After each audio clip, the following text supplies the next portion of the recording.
ज्याला अरे टाकाऊ वस्त्रापासून जर सदुपयोग करता येतो तर त्याला कामक्रोधाचा सदुपयोग करता येणार नाही का? ही कला आहे जगद्गुरु तुकोबरायांची. महाराजांनी ती दिला नाही, हा टाकून दिले नाही, ते देवाला दिले. काम क्रोधामे वाहिले विठ्ठली. काम शब्दाचा पंचदशिकारा विद्यारण्यांनी केलेली व्याख्या सांगतो. विद्यारण्य स्वामी सांगतात इदमेशात इदमेशात तितिक्षा काम शब्दितः. आपल्या अंतःकरणामध्ये ज्या ज्या लालसा आहेत, ज्या आकांक्षा आहेत, त्या सगळ्या आकांक्षाला काम म्हणतात. मला बंगला पाहिजे, फोर व्हीलर गाडी पाहिजे, नोकर चाकर पाहिजे, बँकेमध्ये किती पैसा जरी उधळवला तरी बँक बॅलन्स पाहिजे. ह्याच्या कामना आहे, त्या इच्छा आहे, त्याला काम म्हणतात. आणि हा काम ज्या वेळेला पूर्ण होत नाही अशा वेळेला माणसाच्या अंतःकरणातली वृत्ती भडकते.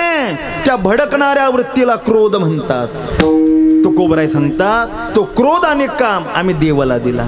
एकसरे केला नेम देवा दिले क्रोध काम. किंवा तुझा वाचून काही व्हावे आईशे नको माझ्या जीवे.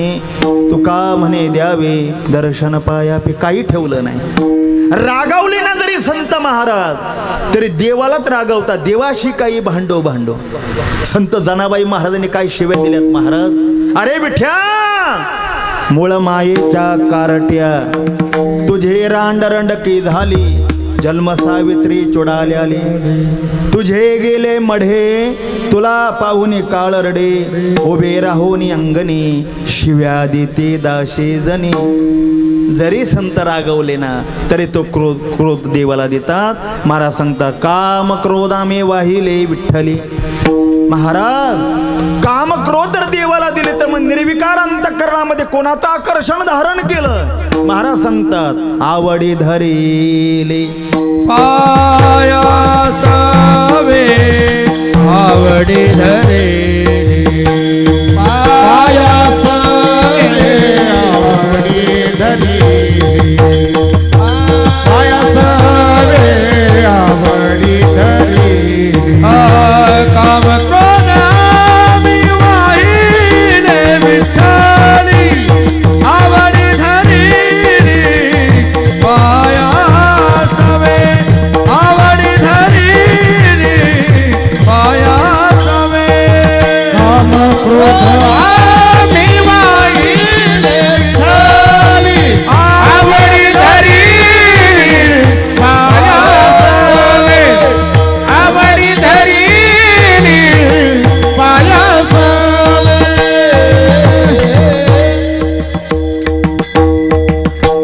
कोणाचं आकर्षण तुकोबराय तुमच्या हृदयामध्ये तुम्हाला झालं. महाराज सांगतात आवडी धरेले पायासेवे. भगवान श्री पंढरीशांच्या पायाची आवड आम्ही आमच्या अंतःकरणात धारण केली. आमच्या प्रेमाचा विषय परमात्मा केला. माणसाच्या जीवनामध्ये दोन गोष्टी आहेत. कधी मनुष्य गरजेमध्ये राहतो तर कधी आवडीमध्ये राहतो. स्थूल देहाकरता ज्याची गरज आहे त्याला स्थूल देहाकरता जी असते तिचं नाव गरज आहे. आणि आपल्या मनाकरता असते ना तिचं नाव आवड आहे. भूक लागल्यानंतर भोजन करण्याची आवड नाही, ती गरज आहे. तहान लागल्यानंतर पाणी पिण्याची गरज आहे. औषध आजारी पडल्यानंतर औषध घेण्याची गरज आहे. पोटभर जेवण केल्यानंतर माणसं मांडवही सोडत नाही, तिथेच तंबाखू मळून खातात. ती गरज का आवड हो? वाईट आणि घाण आवड आहे ज्याच्यापासून मानवी देहाची किती मोठी नुकसान होते. स्मृती भास्कर संतवीर बंडातात्या सांगतात अति गुटखा आणि तंबाखूच्या सेवनाने माणसाचं पुरुषत्व जातं. कॅन्सर सारख्या रोगाला बळी पडावं लागतं. अशा घाण पदार्थाला खाणं जीवनाची वाईट आकर्षण वृत्ती आहे. सद्गुरु धुंडा महाराजांचं वाक्य सांगतो महाराज. गुरुवर्य महाराज म्हणायचे गरज संसाराची असावी आणि आवड मात्र देवाची असावी.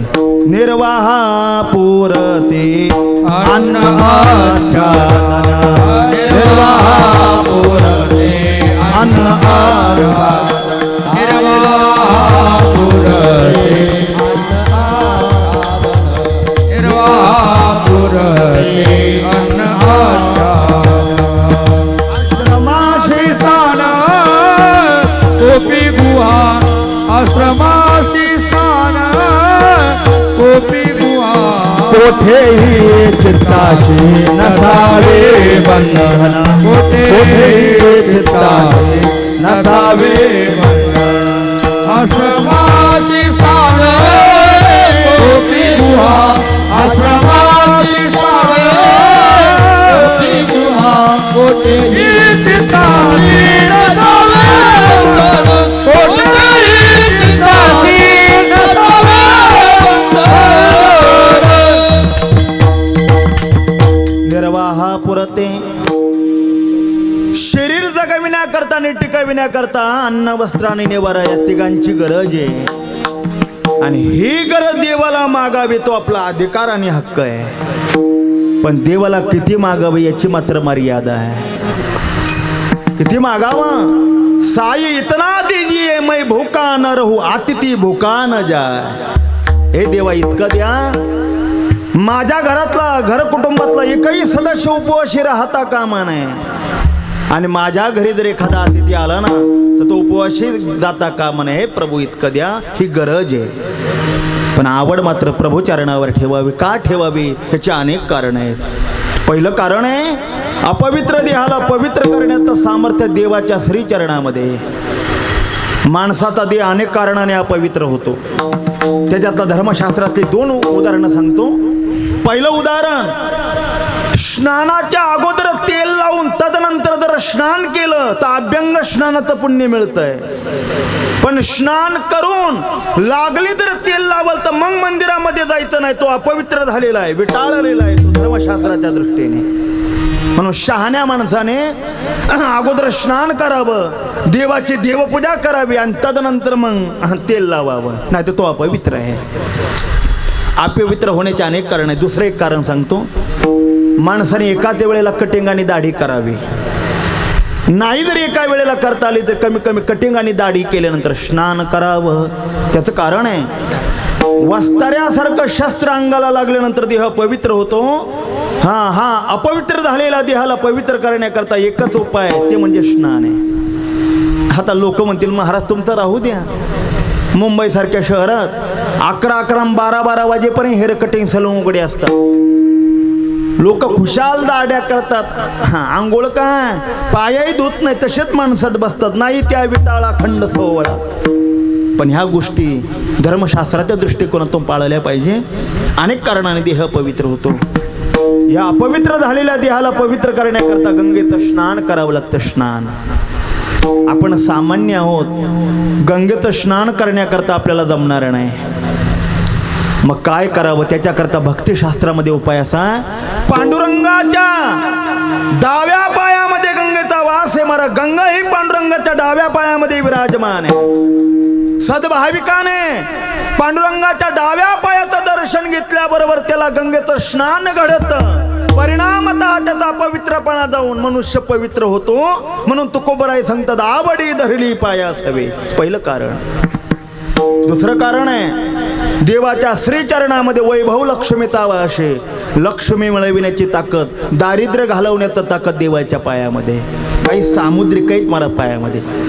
पूर्वीचा एक काळ होता, आम्ही फक्त ऐकलं गुरुवर्य माझे गुरुजी रामकृष्ण भाऊ येडिशेकरांच्या मुखातून. पाहण्याचा प्रसंग आता नाही तो विज्ञान काळात, पण पूर्वीचा एक काळ असा होता, लग्नाला मुलगा उपवर झाला, मुलगी उपवर झाली किंवा मुलगा उपवर झाला का त्याच्याकरता मुलगी पाहण्याकरता जायचे. आता मला इतकं लांबून का बोलावं लागलं, अलीकडचे सुशिक्षित मुलं आपल्या बापाला बिलकुल हा त्रास देत नाही. ते कशाला म्हणतात बाबा, आणि मुली पाहण्याचा तुम्ही कशाला त्रास घेता? आम्हाला ज्ञानेश्वर महाराजांचं प्रमाण पक्की पाठे, आपुली आपण करा सोडवन. पूर्वीचा काळ असा नव्हता महाराज. लग्नाला मुलगा उपवर झाला का त्याच्याकरता वडील मुलगी पाहण्याकरता जायचे.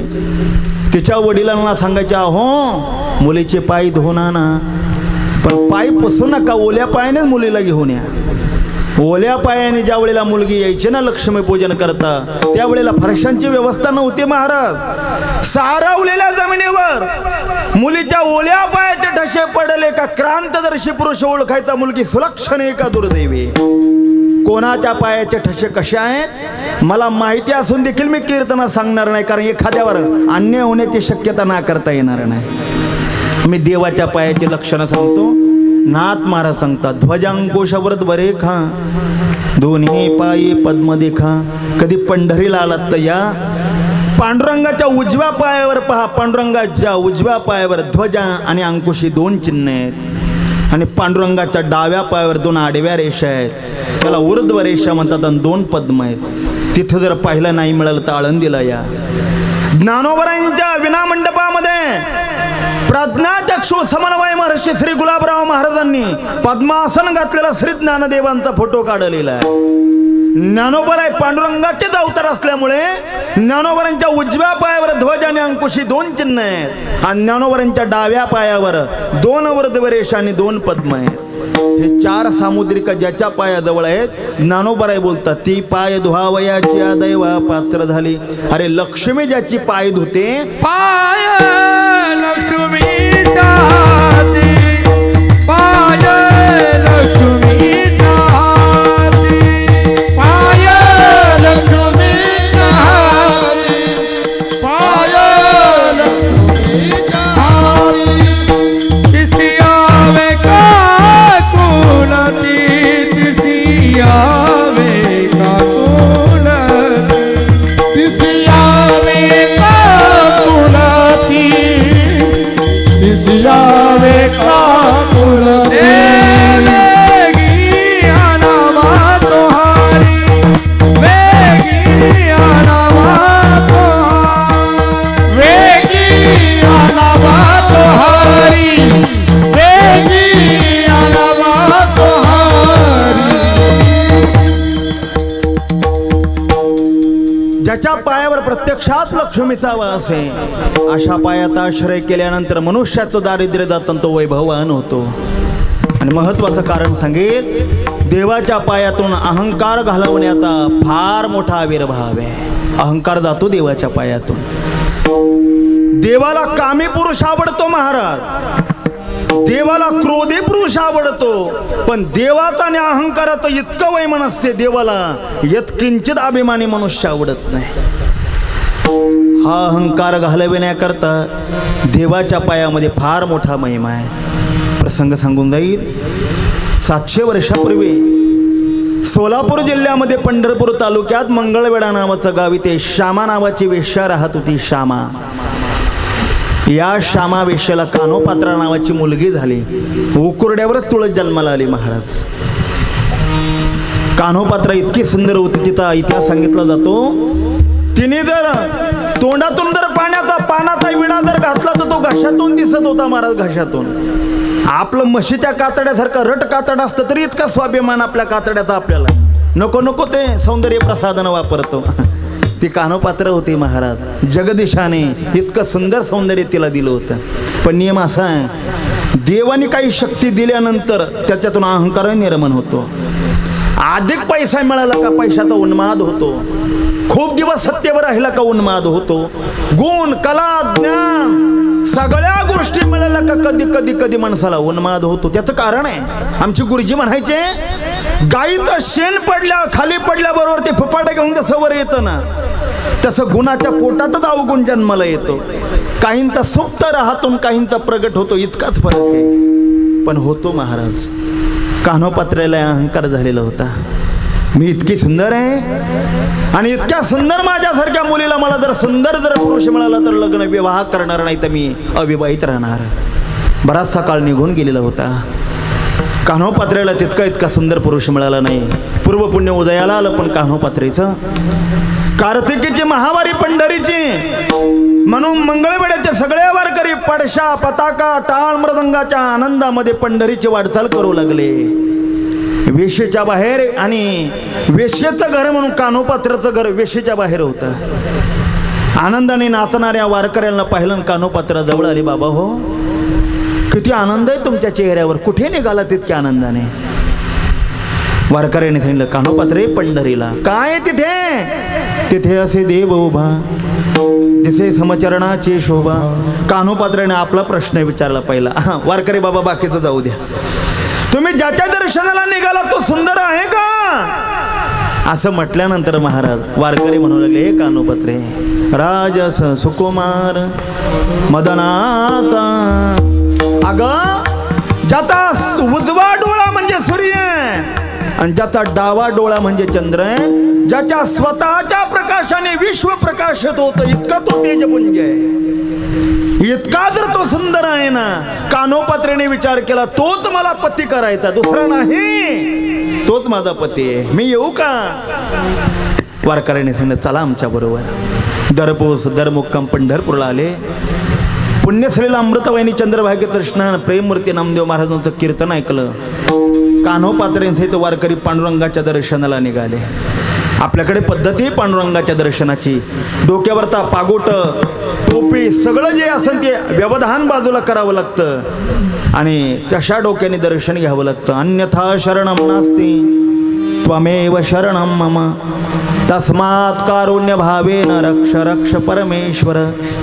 सगळ्यांनी पाहिलं कान्होपात्रे, सगळ्यांचं दर्शन घेऊन झालं, कान्होपात्र्याचा नंबर आला. कान्होपात्र हसायला लागले, हे तर दगडाची मूर्ती आहे आणि दगडाच्या मूर्तीवर लोक डोकं ठेवतात. माझं डोकं वारकऱ्यासारखं निबरडक्क नाही, मी नाही डोकं ठेवणार देवाच्या पायावर. कान्होपात्रेने आणि देवाच्या दर्शनाची पद्धतीच बदलवली महाराज. आपला उजवा हात कान्होपात्रेने पांडुरंगाच्या पायावर ठेवला, हाताचा पायाला स्पर्श झाला आणि भगवान पांडुरंग परमात्मा हसायला लागले. काय वेडे ग कान्होपात्रे, तुला अजून कळालं नाही का? तुलाच काय, सगळ्या जगाला सौंदर्य आणि कोमलत्व प्रदान करणारा मी जगाचा मालक आहे. तुला पाहायचं का मी किती सुकुमार आहे? हे दर्शविण्याकरता म्हणून कान्होपात्रेने जी बोट पांडुरंगाच्या पायावर ठेवली ना, ती बोट तशीच पायामध्ये बुडाली, देवाच्या पायाला खड्डा पडला. आपण आजही पहा, पांडुरंगाच्या जो डाव्या पायाला खड्डा पडला ना, तो फक्त आणि फक्त कान्होपात्रेच्या स्पर्शाने पडलेला खड्डा आहे. धक्का बसला कान्होपात्रेला, मी इतकी सुकुमार आणि या सुकुमार बोटांचा स्पर्श देवाच्या पायाला झाल्यानंतर जर त्याच्या पायाला खड्डा पडतो तर तो किती सुकुमार आहे. सगळ्या देहाच्या अभिमानाचा चक्काचूर झाला आणि कान्होपात्रेने आपला देह देवाला देऊन टाकला. आणि देह दिल्यानंतर मग भगवान श्री पंढरीशांनी आपल्या जवळ कान्होपात्रेची आठवण राहावी म्हणून स्वतःच्या हाताने दरबारामध्ये कान्होपात्रेला समाधी दिली. का सांगितलं? अहंकार घालवण्याची ज्याची क्षमता आहे म्हणून तुकोबाराय सांगतात, आवडी धरली पायासवे. महाराजांना विचारलं, महाराज त्या पायाची आवड तुमच्या अंतःकरणात धारण केली, काम क्रोध देवाला दिले, मग प्रपंचाच्या बाबतीमध्ये तुमचा काय विचार? त्याचं उत्तर तुकोबाराय दुसऱ्या चरणात. आता कोण पाहे मागे परतोनी, आता कोण पाहे मागे परतोनी, आता कोण पाहे मागे परतोनी, आता कोण पाहे मागे परतोनी, आता कोण पाहे मागे परतोनी, आता कोण पाहे मागे परतोनी, आता कोण पाहे मागे परतोनी, आता कोण पाहे मागे परतोनी. गेले हारे कोणी देहभाव, आता कोण पाहे मागे परतोनी, आता कोण पाहे मागे परतोनी. गेले हार कोणी देहभाव, आता कोण पाहे मागे परतोनी, आता कोण पाहे सोनेरी. आता कोण पाहे मागे परतोनी,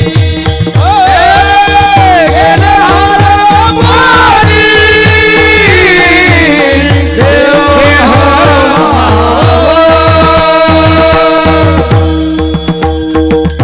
विठोबा रखुमाई, विठोबार घुमाई, विठोबा रखुमाई. विठोबार घुमाई, विठोबार घुमाई, विठोबार विठोबा माये विठोबा माये विठोबा माये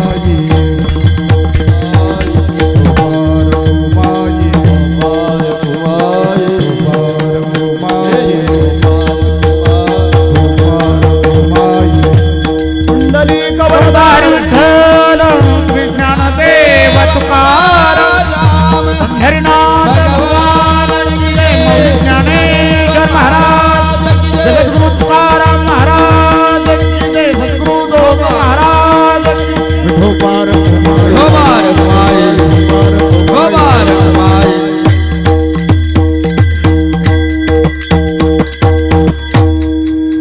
आता कोण पाहे मागे परतोनी गेले हरपोनी देहभाव तुकोबराय म्हणतात. आता मागे वळून पुन्हा या प्रपंचाच्या प्रेमात आम्ही पडणार नाही. का बरं? तो प्रपंच आता आम्ही बाजूला केलाय. आता नको. का तुम्ही प्रपंचावर इतके उदास झालात? त्याचे दोष आम्हाला कळाले. प्रपंचातला सगळ्यात मोठा सदोषपणा असा आहे, या प्रपंचाच्या भोगाचा तरी नाश होईल. नाही भोगाचा नाश झाला तर भोगत्याचा तरी नाश होईल, आणि नाही भोगत्याचा नाश झाला तर भोगाच्या वृत्तीचा तरी नाश होईल. तिघांपैकी प्रपंचामध्ये एकाचा नाश, भोगाचा तरी, भोगत्याचा तरी, किंवा भोगाच्या वृत्तीचा तरी. ज्ञानसिंधू गुरुवरे संदीपान महाराज, गुरुवरे महाराज दृष्टांत सांगतात. एका राजाने कुत्रा पाळला म्हणतात. कुत्रा उन्हाळ्याचे दिवस होते आणि 6 इंच लांबीची जीभ बाहेर काढून कुत्रा लाखत होता, लाखत. राजाने सहज पाहिलं, मनात विचार आला, अरे 1.5 इंच लांब असलेली जीभ आणि तो पोपट मिठू मिठू बोलतो, मग माझ्या कुत्र्याला तर 6 इंच लांबीची जीभ, तो का बोलत नाही? नक्की कुत्र्याच्या जिभेला रोग झालेला असावा. प्रधानाला सांगितलं, जा राजवैद्याला घेऊन या. कशाला? मी सांगतो तेवढं करा. राजवैद्याला घेऊन आणलं. विचारलं, कशा करता बोलवलं सरकार? अहो तुम्हाला सांगायचं असं आहे, 1.5 इंच लांब असलेली जीभ तो पोपट मिठू मिठू बोलतो, माझ्या कुत्र्याला 6 इंच लांबीची जीभ, तो बोलत नाही. नक्की कुत्र्याच्या जिभेला रोग झालाय. त्या राजवैद्याने आपल्या कपड्यालाच हात लावला. कसं शक्य? कुत्रा बोलत नाही. रामचंद्रांच्या दरबारात एकदा बोलला म्हणतात, पण अजून काय कोणी कुत्रा बोललेला पाहिलेला नाही. कसं शक्य आहे? पण मध्ये बोलावं तर हा शिरच्छेद करील. काय असतं? सत्ता एकीकडे राहते आणि शहाणपण दुसरीकडेच असतं. सत्ता आणि शहाणपण एकत्र येण्याकरता प्रजेचं भाग्य लागतं, नाही तर आत्महत्येशिवाय पुन्हा पर्याय नाही. राजाकडे सत्ता होती, राजवैद्याकडे शहाणपण होतं. आता करावंच काय? राजवैद्य हुशार होता, शब्दाला प्रतिसाद दिला. सरकार, तुम्ही म्हणता ना ती नक्की बरोबर, कुत्र्याच्या जिभेला रोग झाला, पण रोग फार जुनाटे बरं का. दुरुस्त होण्याकरता कमीत कमी 25 वर्ष लागतील आणि खर्च मात्र 50,000 रुपये. राजाने सांगितलं, धर 50,000 रुपये. 25 काय, 26 वर्ष लागले तरी चालेल, पण कुत्रा बोलला पाहिजे. पैसे घेतले. राजवैद्याने घरी आला. त्याच्या मित्राला ही बातमी कळाली. आपल्या मित्राने राजाचा कुत्रा बोलविण्याकरता 50,000 रुपये घेतले. कुत्रा तर बोलणार नाही, मित्राला फाशीला जावं लागेल, सकाळी सावध करायला जाऊ. पहाटेच आला. रे तुझं का डोकं फिरलं का? राजाचा कुत्रा बोलविण्याकरता तू 50,000 रुपये घेतले, तुझ्या लक्षात आलं पाहिजे कुत्रा बोलणार नाही, तुला फासावर जावं लागेल. त्याने सांगितलं, तुला माहित नाही मी राजा इतका बिनडोग नाही. मी अगोदरच सांगितलंय, रोग फार जुनाटी, त्याला 25 वर्ष लागतील. तुझ्या लक्षात आलं पाहिजे 25 वर्षात राजाचा तरी नंबर लागेल, नाही त्याचा लागला तर माझा तरी लागेल, आणि आम्हा दोघाचा नाही लागला तर कुत्र्याचा तर लागेलच लागेल. हसण्याकरता नाही बुवा. प्रपंचाचं गमकच असं आहे, भोगाचा तरी नाश, भोगत्याचा तरी नाश, किंवा भोगाच्या वृत्तीचा तरी नाश. हे मला कळालं. कळवाले कमळापती, हे कळालं मला.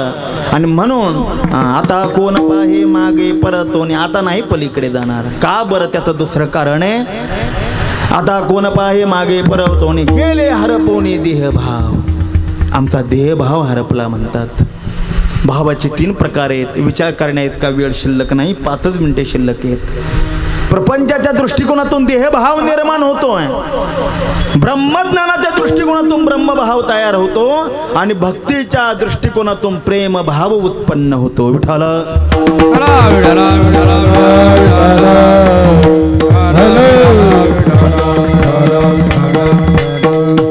संसारामध्ये मिळणारे जे अनुभव आहेत ते तात्कालीन आहे, त्याचा विनाश होणार आहे.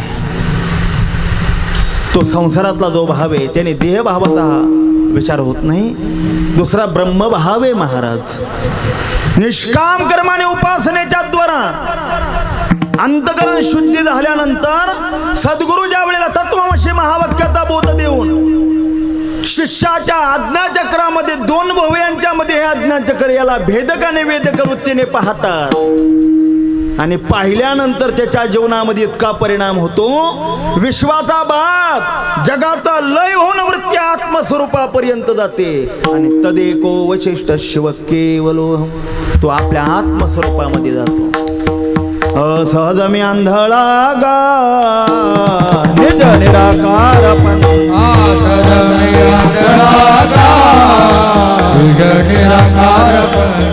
वृत्ती निवृत्ती झाली जना न दिसे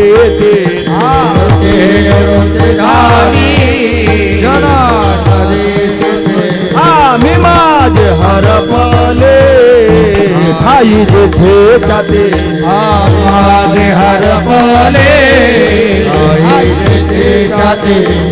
अदृश्यतेचे झाले काही दृश्यज होते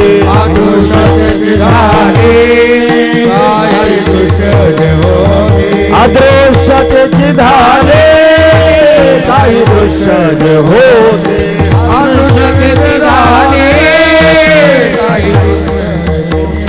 सुख मेरे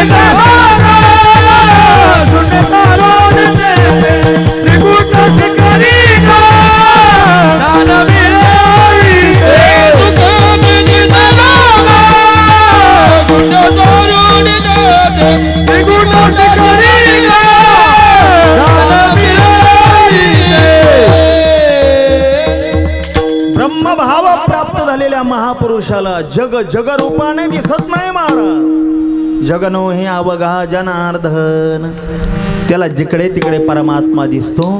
धावता प्रसंग सांगतो. ज्या काळात भारत देशाची फाळणी झालेली नव्हती त्या काळात लाहोर हे शहर भारत देशामध्ये होतं.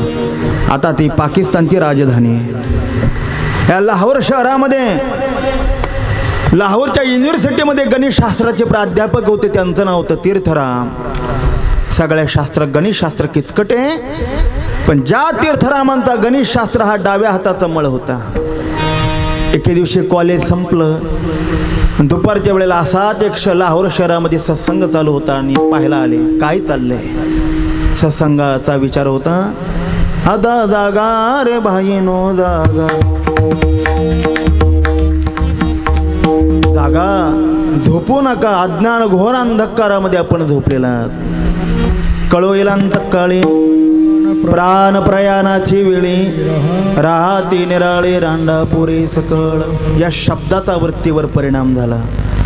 कोणाच्या शब्दाचा कोणाच्या अंतःकरणावर काय परिणाम होईल महाराज काही सांगता येणार नाही. सत्संगाचा परिणाम मनात विचार करू लागले, मी गणितशास्त्राचा इतका मोठा जरी विद्वान असलो तरी काय उपयोगाचा आहे. माझं ज्ञान विनाशी ज्ञान आहे. गुरुवर शांताराम गुरुजींच्या भाषेमध्ये बोलायचं म्हणलं तर भात भाकरीचं हे ज्ञान आहे. मला नको हे ज्ञान, मला अविनाशी ज्ञानाची प्राप्ती पाहिजे. म्हणून दुसऱ्या दिवशी नोकरीला राजीनामा दिला, संन्यास घेतला. संन्यास घेताना 3 कामं करावी लागतात. जानवं तोडावं लागतं, शेंडी काढावी लागते, नाव बदलावं लागतं. जानवं तोडलं, शेंडी काढून टाकली, नाव बदल करत असताना तीर्थरामाने आपल्या नावाला उलट केलं, रामतीर्थ केलं आणि हिमालयामध्ये साधना करण्याकरता गेले. सावधानतेने भगवत साधना करत असताना काही कालातच भगवंताच्या अपरोक्ष दृढ साक्षात्काराचा अनुभव आला महाराज. साधू रमता भला पाणी बहता चला, पाण्याने वाहत राहावं. पाणी जर एका ठिकाणी थांबलं तर त्याच्यामध्ये क्षार जंतू विघटन तयार होतं. परिणामतः ते पाणी उपयोगा करता येत नाही, म्हणून पाण्याने वाहिलंच पाहिजे. साधूने सारखं फिरावं.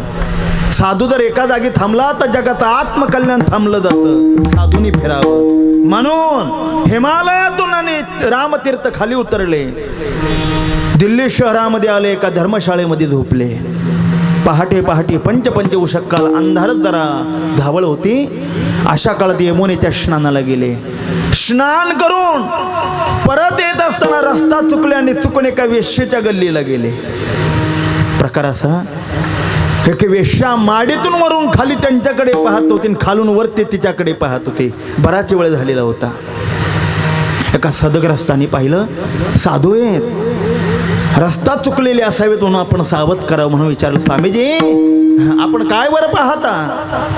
ब्रह्मज्ञानी महापुरुषांच्या मुखातले उद्गार आहेत. ते म्हणतात, अहो माझा भगवान परमात्मा या रूपातून माझ्याकडे पाहतो, मी त्याचं दर्शन करतो. नाही भावना नरणारी, ही ब्रह्मज्ञानाची अवस्था आहे.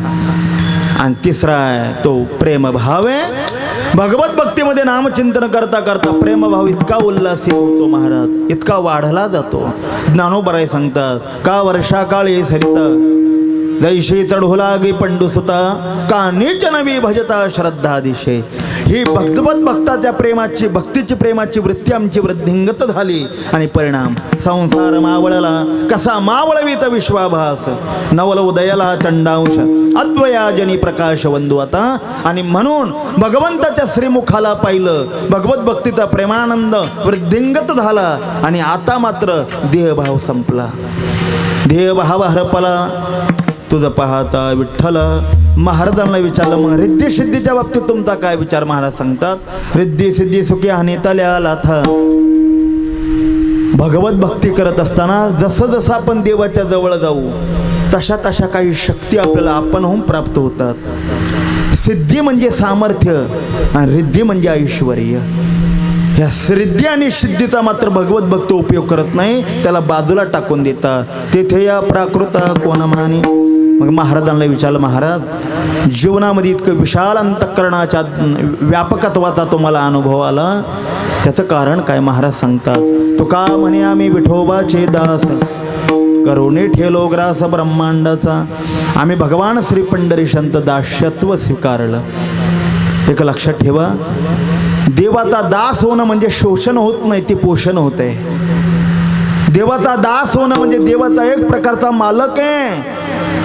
जगद्गुरु तुकोबराय देवाचा दास्यत्व तुकोबरायांनी स्वीकारल्यामुळे काय फायदा झाला? करुणे ठेलो ग्रास ब्रह्मांडाचा. सगळ्या ब्रह्मांडाला गवसणी घालण्याची वृत्ती ज्यांच्या अंतःकरणामध्ये प्राप्त झाली, एवढा मोठा महाअनुभव तुकोबरायांना प्राप्त झाला. अनोरेनुया थोकडा तुका आकाशा एवढा, किंवा तत्वमशी विद्या ब्रह्मानंदी सांग, तेचे झालांगे तुका आता. अशी शक्ती तुकोबरायांना प्राप्त झाली. पण कशामुळे? त्याचं कारण आहे तुकोबरायांनी देवाला दिलं. काम क्रोध आम्ही वाहिले विठ्ठली, आवडी धरली पायासवे. आता कोण पाहे मागे परतोनी, गेले हरपोने देह भाव.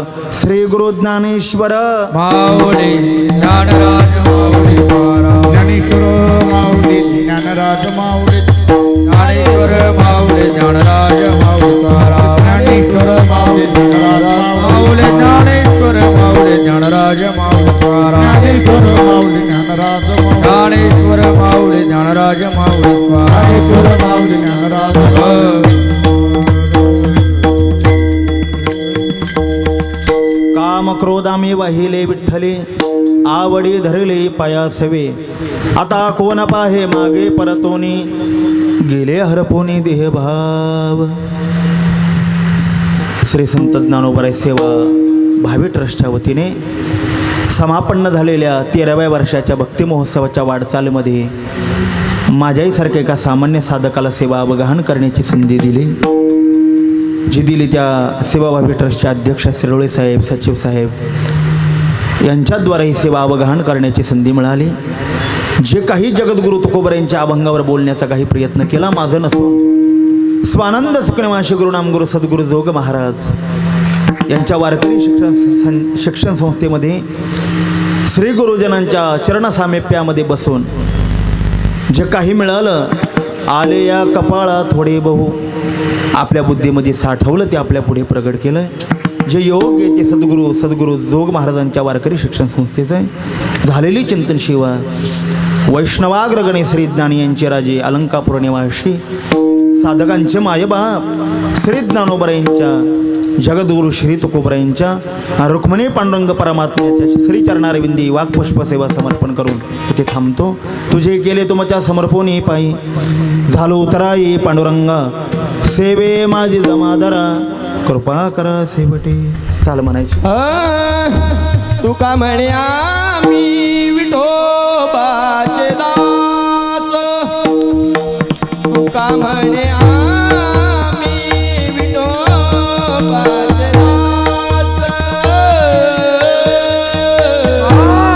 आम्ही विठोबाचे दास, तुका म्हणे आम्ही विठोबाचे दास,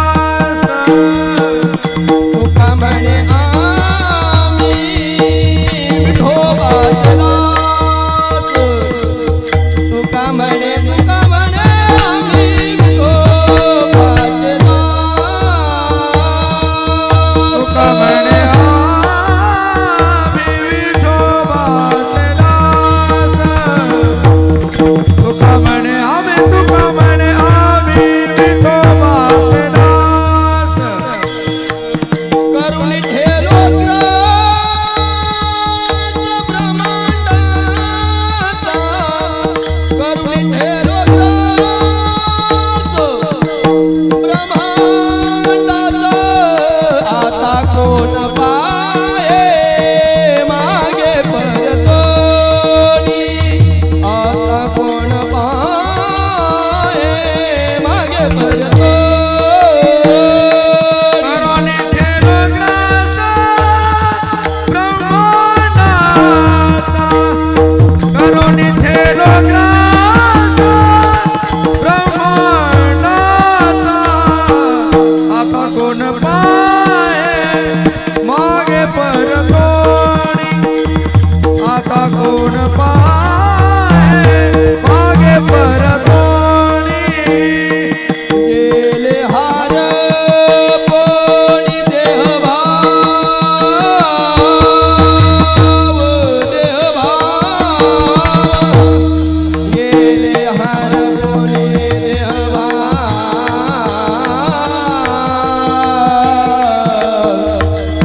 गेले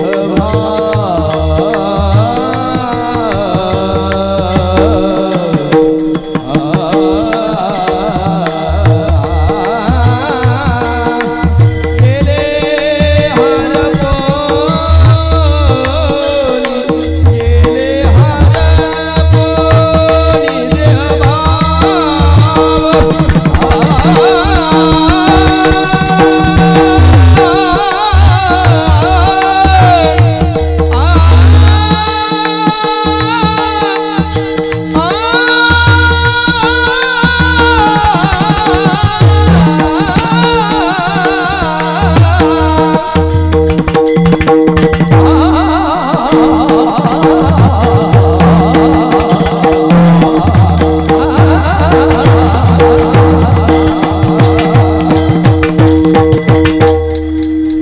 गेले हार पोणे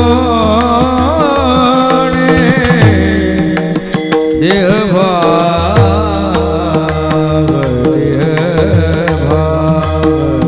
देहभाव, गेले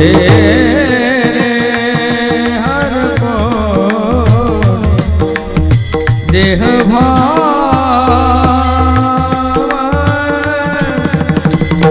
गेले हर कोणी देहभाव, देहभाव, देहभाव, आ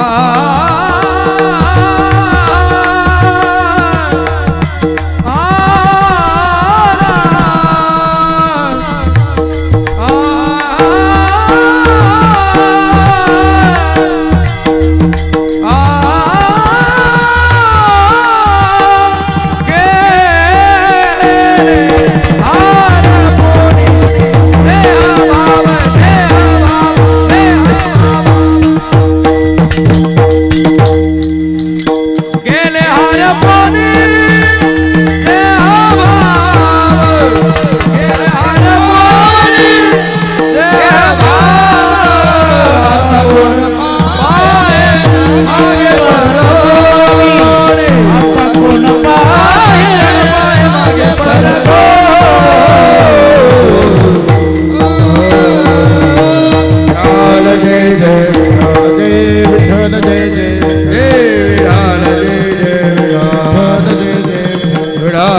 अपराध महाराज तुम्ही हा नाही विचारिला कारणे आपला अपराध महाराज कामळे ज्ञानेश्वराला काबायाचे केंद्रा अपराध महाराज तुम्ही ज्ञानदेव तुकाराम देव तुकाराम देव तुकाराम तुकाराम